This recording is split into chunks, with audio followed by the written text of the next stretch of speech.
I mean, why would you have club officials go to certain ministers and just give them jerseys for some reason? I mean, it just seems as though they're trying to curry political favor for their team to advance. That's just how it comes off to me. You don't see any Fenerbahce officials doing that, although I don't think they're popular with AKP circles these days. But, yeah, I mean, the best way to sort of win back popularity would be to go and sort of present shirts and give them shirts, I think. The last time Aziz Yildirim and Erdogan met was, I think they went, he brought Alex de Souza with him and they presented him with a shirt back in, that was the 2010 to 2011 season when Fenerbahce did win it.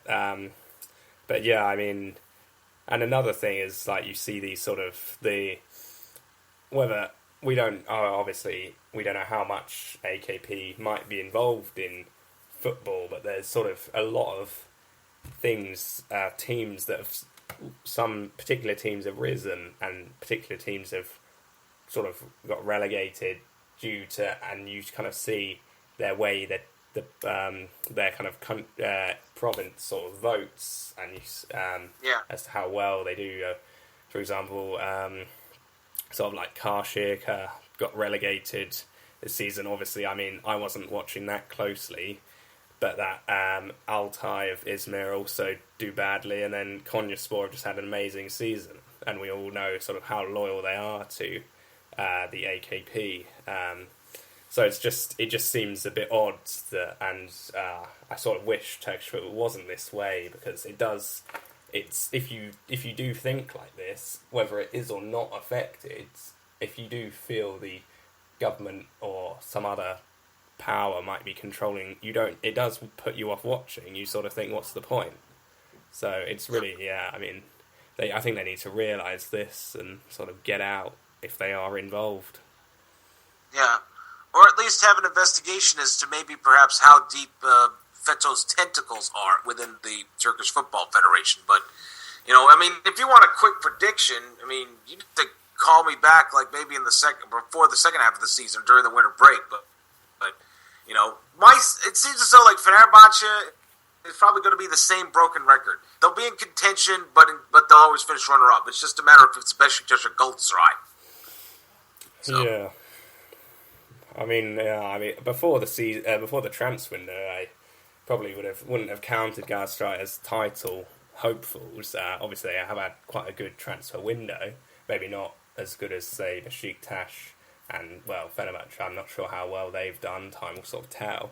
But Galatasaray are definitely sort of back in contention, and I just and obviously they won't have the distraction of European football, so they could do quite well this season and possibly be the champions again. But I think obviously Fenerbahce, whether or not the league is sort of set up against them, I know the team will fight, because I'm sure not all the players will realise this. Some of them might feel that it is, but maybe the new ones won't, and they won't think too deeply, and they'll just sort of fight until the end.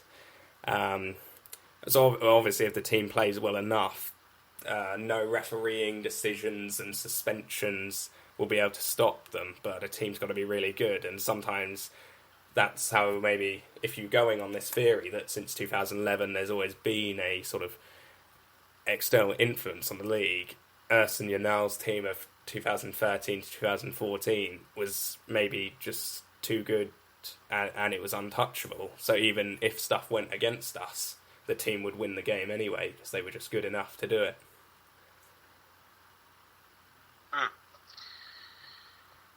Yeah, but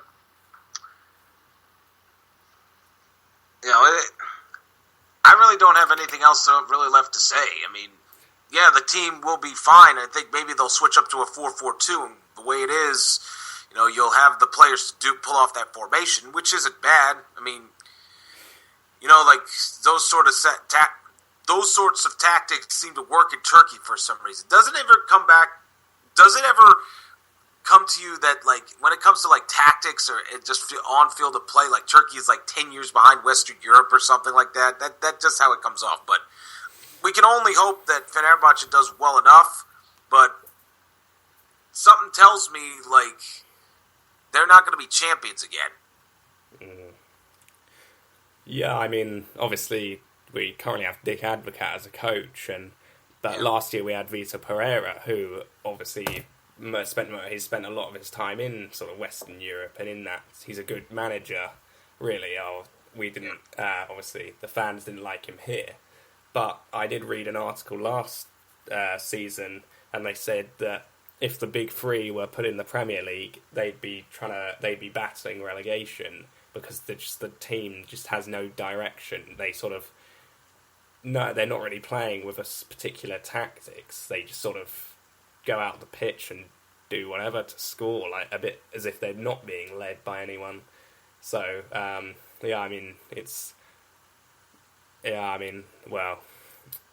just hope it does eventually catch up with the rest of Europe, because obviously Turkey's got this massive population, and I think that should be taken advantage of, and they can maybe win the World Cup if they had enough money invested into youth football. But anyway, so is there anything you'd like to say, maybe, or because we're coming to the end of the episode?